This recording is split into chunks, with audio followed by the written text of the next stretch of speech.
As the Terran shuttle touched down on the sprawling Zethary orbital station, Captain Lucas Hawthorne glanced at the alien sky visible through the port windows. The massive structure shimmered against a backdrop of nebulae, its spindly towers stretching outward in a fractal web. To humanity, it was both a marvel and a challenge, a place where first impressions would shape the course of interstellar relations. The Zethary were known throughout the galactic core as innovators, diplomats, and, above all, traditionalists. By the time humanity had begun reaching beyond its solar system, the Zethary had already established a network of alliances and trade routes spanning hundreds of light-years. That history came with a deep-rooted pride and a skepticism of newcomers. Lucas adjusted his uniform, making sure his Terran insignia was visible, and stepped into the airlock. The inner hatch opened with a hydraulic hiss, revealing the reception chamber on the other side. It was unlike anything he had seen.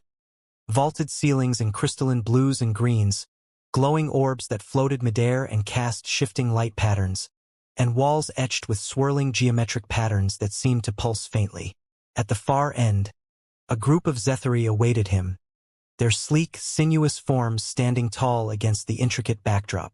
He took a steadying breath. "Time to make friends," he muttered. "Captain Hawthorne of Terra." A calm, sonorous voice greeted him as he approached. A Zethary male stepped forward from the group. He was tall, his features angular and symmetrical, with smooth skin that shimmered faintly under the station's ambient light. His uniform was marked with intricate symbols that Lucas recognized as high-ranking diplomatic insignia. "Ambassador Severin," Lucas replied, extending a hand in the traditional human gesture. Severin regarded the outstretched hand for a moment, then clasped his hands together in the Zethary gesture of acknowledgement. Lucas retracted his hand, unruffled. "Welcome to Zethary space, Captain," Severin said, his voice composed. "Your delegation's presence here is unprecedented, and we hope it will be enlightening." "Likewise," Lucas replied. He noticed another figure standing slightly behind Severin, a female Zethary, her expression reserved but attentive. She held a data tablet close to her chest, her silver-tinged eyes studying Lucas as if appraising every detail. "Lyra, my colleague," Severin introduced her. "She'll assist with any inquiries you may have while you're aboard." "It's a pleasure," Lucas said, offering a polite nod. Lyra inclined her head. "We'll ensure your stay is productive, Captain." The exchange was polite but distant. Lucas could feel the weight of expectation in the room. This was no routine diplomatic mission. This was humanity's chance to prove its worth to an interstellar civilization that saw them as little more than inventive newcomers. Severin gestured toward a side corridor. "We have prepared a meeting room where we can begin discussions. If you'll follow me." Lucas matched their stride as they moved through the station's halls. The walls were smooth, almost seamless, with lighting that shifted in color as they walked. He resisted the urge to stare at everything like a tourist, but the scale and artistry of the station were hard to ignore. As they entered the meeting room, Lucas noted how every surface gleamed as if freshly polished. A long, elegant table made of an iridescent material dominated the center of the room, with chairs that seemed to hover just slightly above the ground. "Please, have a seat," Severin said, indicating the nearest chair. Lucas took his place, his Terran aides settling in beside him. Across the table, Severin and Lyra sat with several other Zethary officials. The air was thick with formal courtesy, but Lucas knew that underneath the polite phrases, both sides were measuring each other. "We understand that humanity has rapidly expanded its technological capabilities in recent decades," Severin began. "Your progress in such a short span of time is notable." Lucas leaned forward slightly. "We're eager to learn from established civilizations like yours, but we also bring fresh perspectives to the table. Our approach may be unorthodox, but we believe it has value." Severin's expression remained composed, but there was a flicker of interest in his tone. "Unorthodox approaches can be both a strength and a liability. You must understand, Captain, that the Zethary have spent millennia refining our systems. Change is not something we pursue lightly. Sometimes change is necessary," Lucas said. "We've learned that adaptability is crucial even in the face of long-standing traditions. It's not about replacing what works, it's about building on it." Lyra interjected. "Your building on it, as you call it, seems to imply a certain restlessness. Zethary systems are designed to last for generations. Our people value stability above all." Stability is important, Lucas replied, meeting her gaze. But so is innovation. Finding the balance between the two is what leads to real progress. The discussion continued, a careful exchange of ideas and philosophies. Lucas knew he had to tread carefully. Pushing too hard could alienate his hosts, while showing too much deference would only reinforce their impression of humanity as inferior. He chose his words carefully, framing his arguments as suggestions rather than challenges. By the end of the session, Lucas sensed a subtle shift. While the Zethari remained reserved, there was a hint of curiosity in their questions, especially from Lyra. It wasn't much, but it was a start. As the meeting adjourned, Severin approached him. Captain, your perspective is intriguing. We'll continue these discussions tomorrow. Thank you, Ambassador, Lucas said. I look forward to it. After Severin departed, Lucas turned to Lyra, who lingered behind. I get the feeling you're not entirely convinced. Lyra tilted her head, her expression thoughtful. You're not what I expected, Captain. Most humans we've encountered are either overly eager to impress or quick to take offense. You seem more measured. I try to be, Lucas said with a slight smile. It's not every day we get to work with a species like yours. If I'm going to learn anything here, I need to keep my eyes open and my mind flexible. Lyra studied him for a moment longer, then nodded. Perhaps that's a lesson we can all take to heart. Chapter 2, Threads of Understanding. The Zethari research vessel, sleek and almost organic in its design, drifted through the black expanse of unclaimed space. Captain Lucas Hawthorne stood at the observation deck's window, the quiet hum of the ship's systems filling the silence. Beside him, Lyra and Ambassador Severin reviewed the latest readings on a holographic interface. The three of them had been sent to investigate the source of the energy disturbance that had captured the Zethari Council's attention. The mission was straightforward: identify the anomaly and report back. But straightforward never seemed to describe Lucas's experiences with the Zethari. Captain, are all Terran vessels as utilitarian as your scout ship? Severin asked, not looking up from the display. Lucas smirked. It gets the job done. We're not exactly known for luxury liners. That much is clear, Severin replied dryly, though there was no malice in his tone. Zethari ships are designed not only for function but to be a reflection of our culture. We prefer balance. Well, if I ever get around to designing a ship, I'll keep that in mind, Lucas said. In the meantime, let's focus on finding this disturbance. Lyra gestured to the shifting energy patterns on the display. It's unusual. The readings are inconsistent.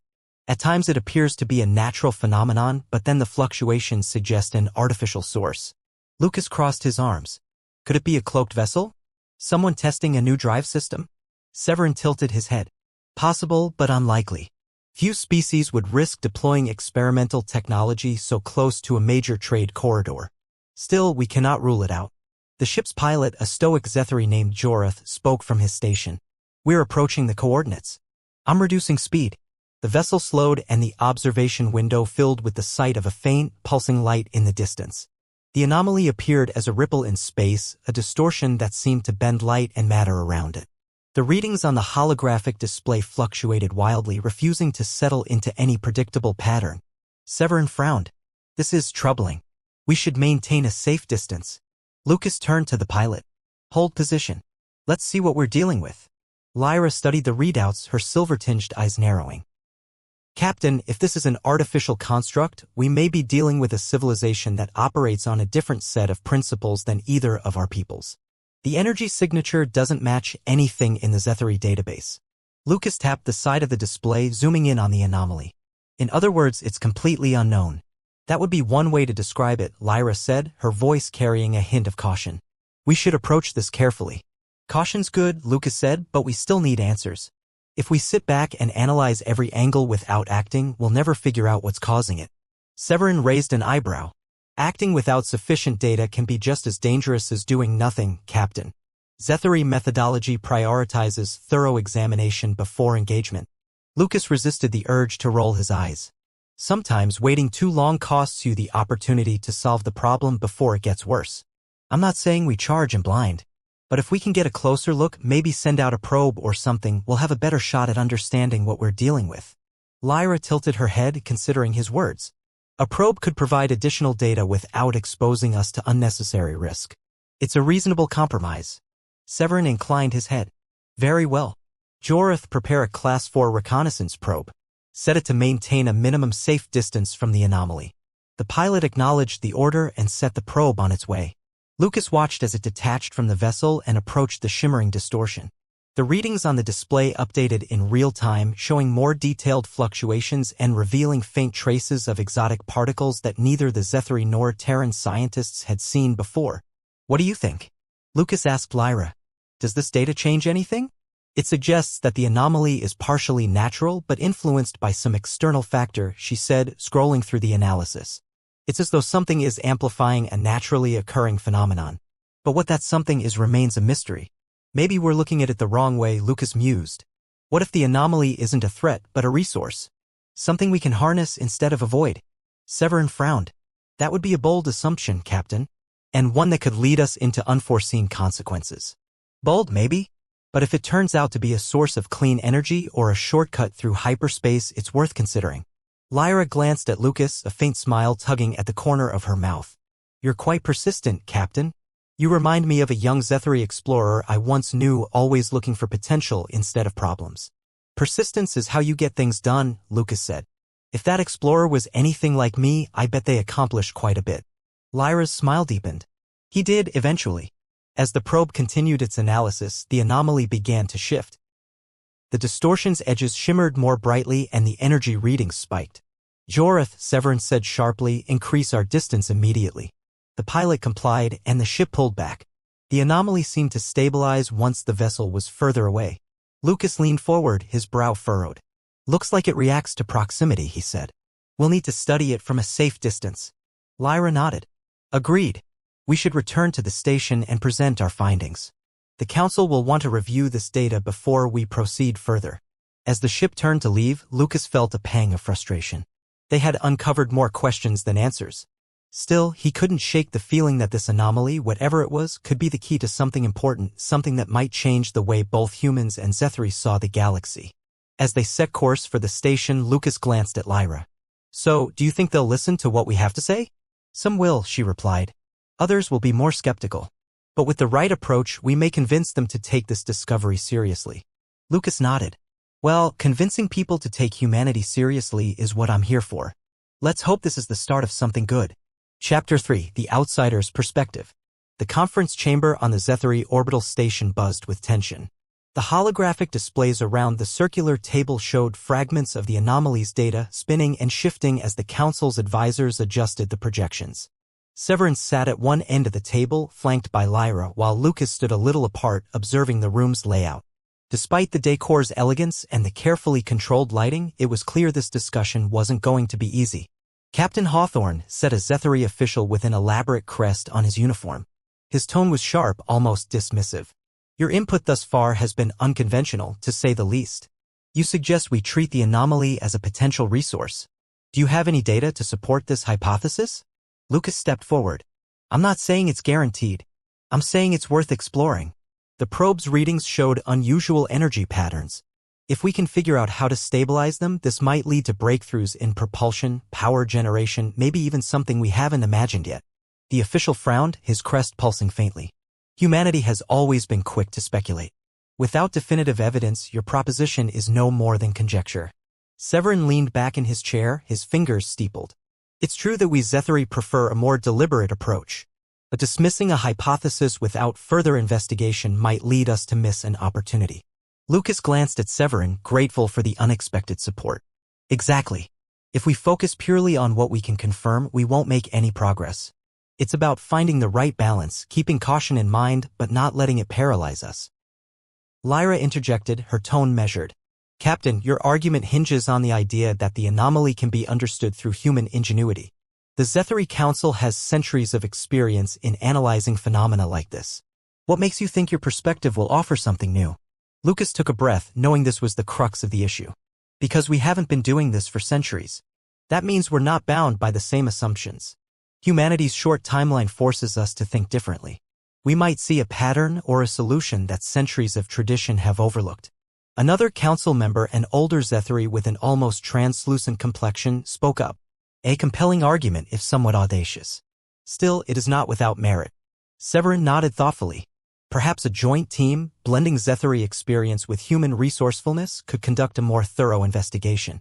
It would allow us to compare methodologies directly. Lucas couldn't help but feel a small surge of satisfaction.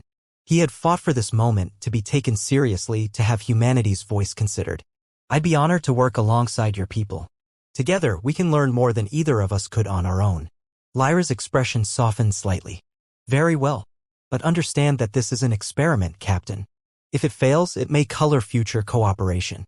I understand, Lucas replied. But I think it's worth the risk. The council adjourned, leaving Lucas, Severin, and Lyra to discuss the next steps. They agreed to assemble a team of human and Zethary specialists to continue studying the anomaly, with Lucas and Lyra as co-leads. As the others filed out, Severin turned to Lucas. Your argument was unexpected. Not many would have challenged the council so directly. It's not about challenging them, Lucas said. It's about showing them that we have something to offer. Sometimes you have to step forward and take that chance. Severin's mouth curved into what Lucas suspected was the Zethary version of a smile. A very human approach. Lucas chuckled. Guilty as charged. Lyra watched the exchange, her silver-tinged eyes narrowing slightly. You've certainly made an impression, Captain. But now comes the hard part, proving that your methods can yield results. Don't worry, Lucas said. We'll make it work. And besides, if I get stuck, I know I can count on you two to keep me in line. Severin raised an eyebrow. We'll do more than that, Captain. If this joint effort succeeds, it will be because we all contributed equally. Lucas nodded, appreciating the shift in tone. That's exactly what I'm hoping for. As they left the chamber, Lucas fell into step beside Severin. You know, he said, when I first arrived, I wasn't sure what to expect. But I have to admit, working with you has been interesting. Severin inclined his head. Likewise, Captain. Perhaps there is more to humanity than we initially perceived. Lyra, walking slightly ahead, turned back with a faint smile. We'll see, won't we? Lucas met her gaze and nodded. Yeah, we will. Chapter 4, Closer Than Expected. The low hum of the research lab filled the silence as Lucas stared at the latest readout from the anomaly. The energy patterns were more stable now, thanks to the combined efforts of the human Zethary team. Severin stood beside him, hands clasped behind his back, studying the same holographic display. Across the table, Lyra scrolled through her own data set, her eyes narrowing in thought. It's still fluctuating, Lucas said, tapping the hologram. Just not as much. The amplitude is down by 30%, Lyra confirmed. Not insignificant. Severin nodded. It's progress, but hardly conclusive. It's something to build on, Lucas said. If we can isolate the source of the interference, then we might stabilize it completely, Lyra finished. She met his gaze, her expression softening. You're starting to think like a Zethary. Am I? Lucas smirked. I thought I was just making a logical observation. You're considering the long-term implications, she said. Something you didn't seem as concerned with when we started. Severin glanced at Lucas, a faint smile tugging at his lips. Perhaps your approach is not as impulsive as it first appeared. High praise, coming from you, Lucas said. Maybe I'm just learning from the company I keep. Lyra's lips curved slightly, but she quickly turned her attention back to her data. In that case, let's see if your new perspective can help us figure out the next step. The energy fluctuations suggest a secondary source, something outside the anomaly itself. If we can locate it, we might be able to neutralize the interference entirely, Lucas finished. Right? So where do we start? Severin gestured to the display. The current data suggests the source is not stationary. It's moving in a predictable. To the millisecond, though. That won't be a problem, Lyra said. Our systems are capable of synchronizing to within nanoseconds. The challenge will be ensuring your equipment can keep pace. Don't worry, Lucas said. We'll make it work. The three of them worked late into the evening, adjusting settings, refining their algorithms, and reviewing the incoming data. Though the task was daunting, Lucas noticed how seamlessly they had begun to collaborate. Severin's analytical precision and Lyra's meticulous attention to detail balanced Lucas's more intuitive, hands-on approach. Let's take a break, Lyra said finally, leaning back in her chair. We've been at this for hours. Lucas stretched his arms over his head. Not a bad idea. My brain's starting to feel like it's running on fumes. Severin gave a faint nod. A brief respite might allow us to return with clearer minds. The three of them stepped out onto one of the station's observation decks. The view was breathtaking, a panorama of stars, nebulae, and distant planets. The station's lighting was dim here, allowing the cosmic spectacle to shine unobstructed.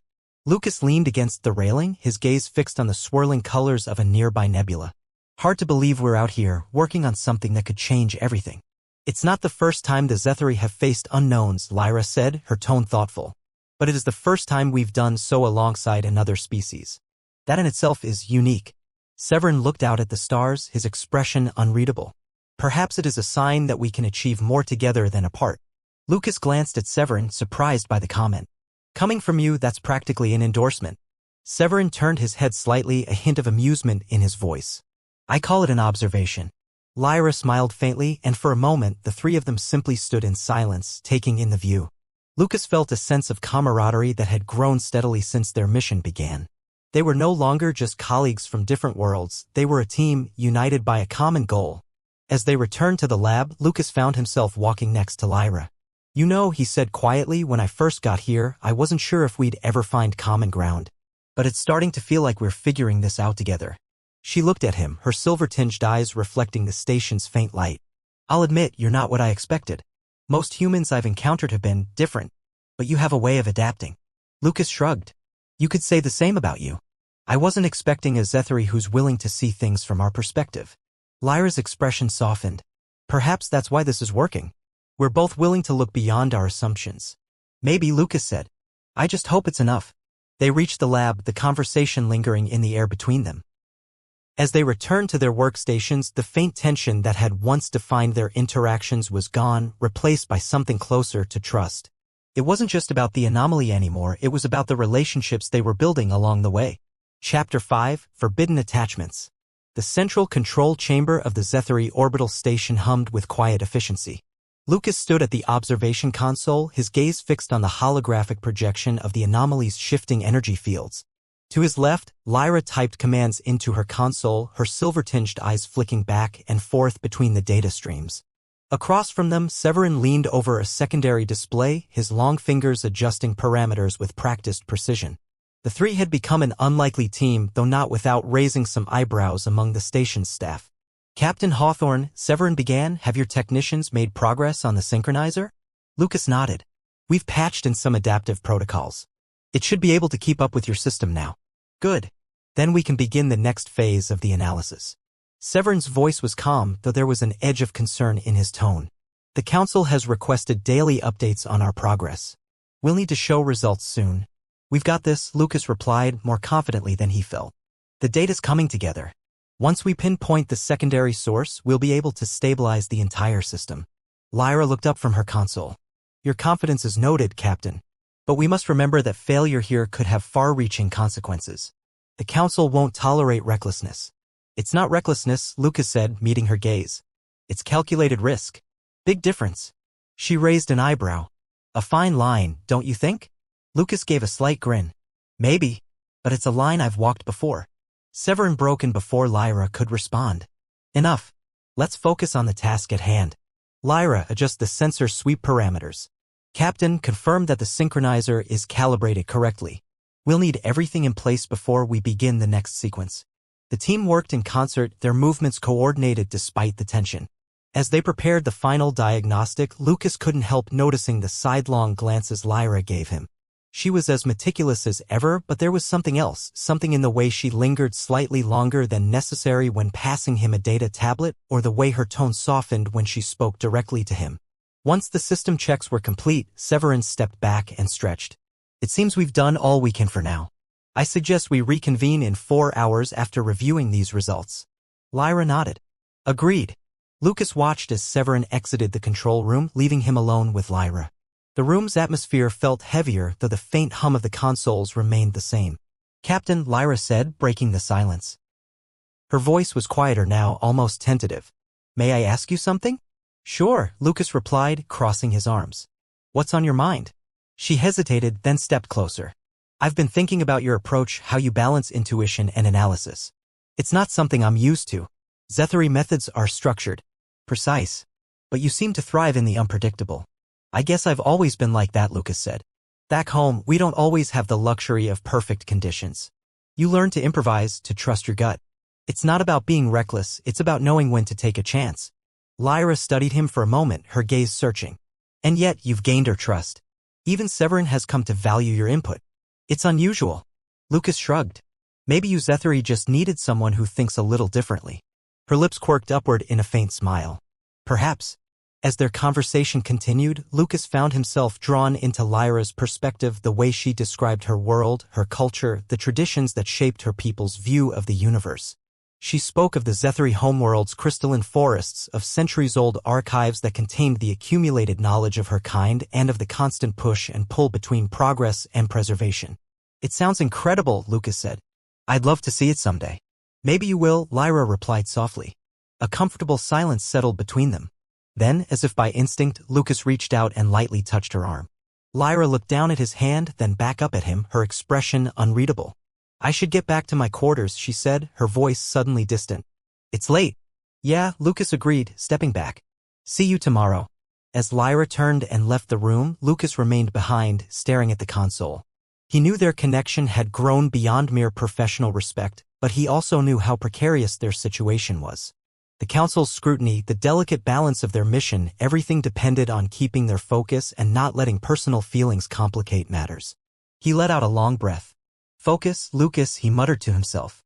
The faint hum of the consoles continued, the anomaly's shifting patterns reflected on the display.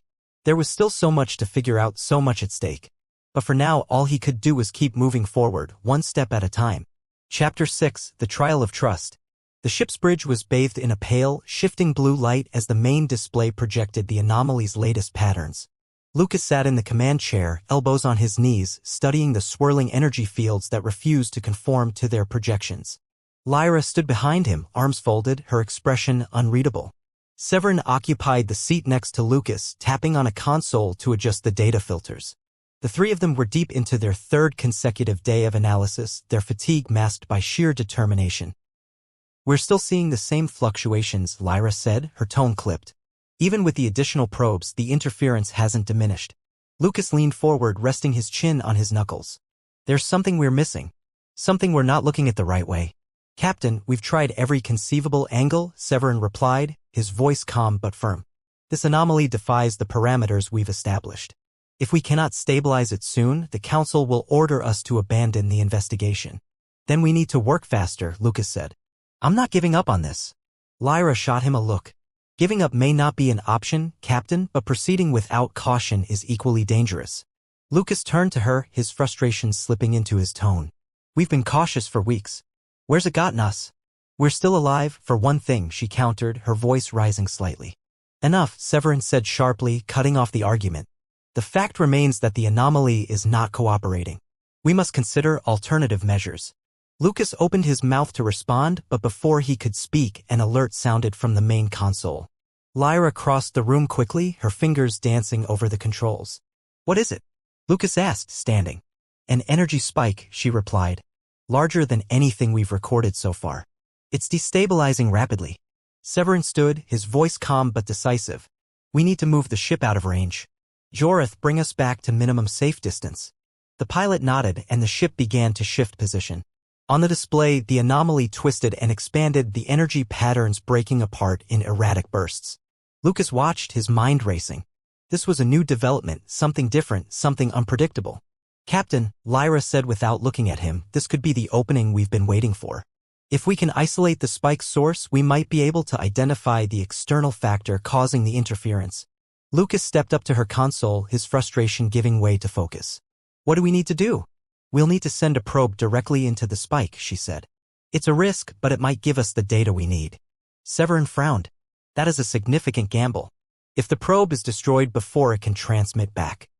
It's worth the shot, Lucas interrupted. We've come this far. We can't back off now. Lyra glanced at Severin, then at Lucas, her hesitation clear. I agree. We need to act quickly. Severin hesitated, then nodded. Very well. But if this fails, we will have exhausted our last viable option.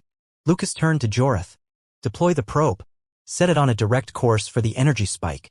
The pilot acknowledged, and moments later, the ship's external sensors showed the probe launching toward the anomaly.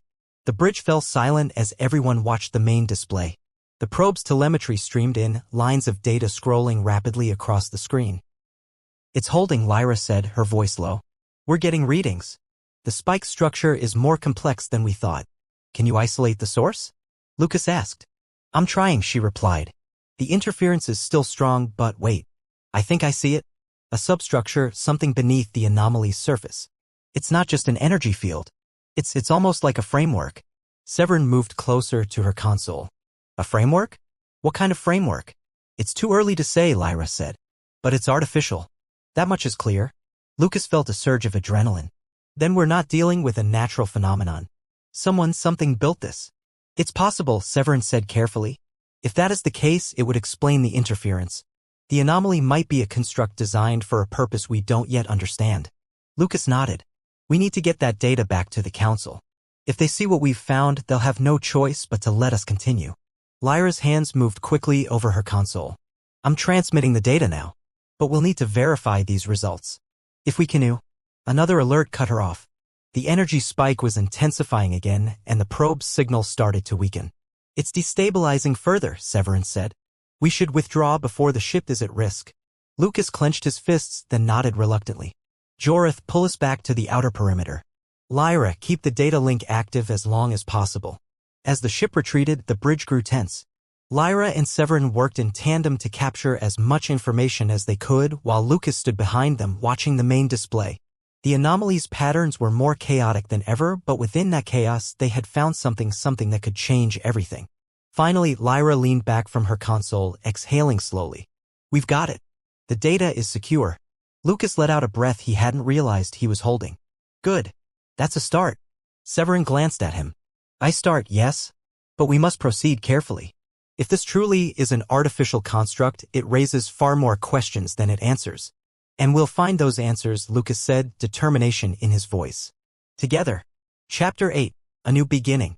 The massive Zethary Council chamber was as imposing as Lucas remembered. Towering arches of crystalline latticework reflected the shimmering light of the surrounding nebula, giving the room an almost ethereal quality. The counselors sat in a semicircle, their expressions ranging from cautious curiosity to open skepticism. Lyra and Severin stood on either side of Lucas, their presence a silent reassurance as they prepared to present their findings. Captain Hawthorne, began the lead counselor, his tone neutral but measured. You requested this audience to present your conclusions. We are eager to hear what you have discovered. Lucas nodded and stepped forward. Thank you, counselor. Over the past several weeks, our team has worked tirelessly to understand the anomaly. With the combined efforts of Zethary and Terran scientists, we've made significant progress. What we've uncovered changes how we understand the phenomenon entirely. Severin activated a holographic display. The intricate projection showed the anomaly's energy patterns overlaid with the most recent data. As you can see, the anomaly is not a natural occurrence. Our research has revealed a structured framework within the energy field, suggesting it is a construct, deliberate and designed. Murmurs spread among the counselors. One of them, an elder with a luminescent crest, leaned forward. A construct? Are you suggesting that another species created this anomaly? Lyra stepped in, her voice calm and deliberate. That is precisely what the data indicates. We do not yet know who built it or for what purpose, but its complexity far exceeds anything we've encountered before. This framework stabilizes the surrounding energy field and allows for controlled fluctuations which would otherwise be impossible. And why should we believe that this discovery benefits the Zethary? Another counselor asked. His tone was skeptical, his arms crossed. Our people have survived for millennia without interference from Terrans. How does this so-called construct improve our position? Lucas responded evenly. This isn't just a Terran discovery. It's a joint effort. By working together, we've shown that our combined knowledge and technology can unlock mysteries that neither of us could solve alone. The benefits aren't just theoretical. If we can fully understand the anomaly, we might be able to adapt the principles behind it, potentially revolutionizing energy storage, transportation, even communications. And what are the risks? The elder counselor pressed. If the builders of this construct still exist, what consequences might arise from tampering with their work? Severin raised a hand, addressing the concern. We have been cautious in our approach. At no point have we disrupted the anomaly's balance. Instead, we've studied it with precision, ensuring that any actions we take do not destabilize the field. The goal is understanding, not exploitation. Lyra nodded. The data we've gathered so far can be shared across Zethary research facilities. It can also serve as a foundation for future collaborations with humanity, strengthening ties between our peoples. This is an opportunity, not a threat. The counselors exchanged glances, their discussions muffled but intense. After a moment, the lead counselor raised a hand, silencing the murmurs. He turned his gaze to Lucas. Your findings are indeed intriguing. However, you must understand that we cannot fully accept them without further verification. The implications are far-reaching, and caution remains our guiding principle. Understood, Lucas said. But we're confident that as more research is done, the results will speak for themselves. The lead counselor inclined his head. Very well. We will review your findings in detail. Until then, you may continue your work on the station. This council will reconvene once the additional data has been analyzed. Lucas stepped back, relief mingling with uncertainty. The council hadn't rejected their findings outright, but it was clear they still had more to prove. As the counselors filed out, he turned to Lyra and Severin. Well, he said, that could have gone worse. Severin's mouth curved in a faint smile. It went as well as could be expected. The council values caution, but they also value results. Once the data is verified, they will have no choice but to acknowledge the significance of what we've found. Lyra's gaze lingered on Lucas. And in the meantime, we have more work to do. This is only the beginning. Lucas nodded, the weight of their achievement sinking in. You're right. This isn't the end of the story. It's just the start of something bigger. The three of them left the council chamber together, walking side by side through the station's gleaming corridors. Though the challenges ahead were daunting, they had reached a new understanding, not only about the anomaly, but about each other. The partnership between their species, once fragile and uncertain, was now something solid, something to build upon. As they entered the observation deck, Lucas paused. The view of the nebula was breathtaking, the swirling colors a reminder of how small and interconnected their universe truly was. Lyra stood beside him, her expression thoughtful. Do you think we'll ever find out who created the anomaly? She asked quietly. Lucas shrugged. Maybe. Maybe not. But if we do, it'll be because we work together. That's what matters. Severin joined them, his gaze on the stars. In that, we are agreed. For the first time since Lucas had set foot on the station, he felt a quiet confidence, not just in their mission, but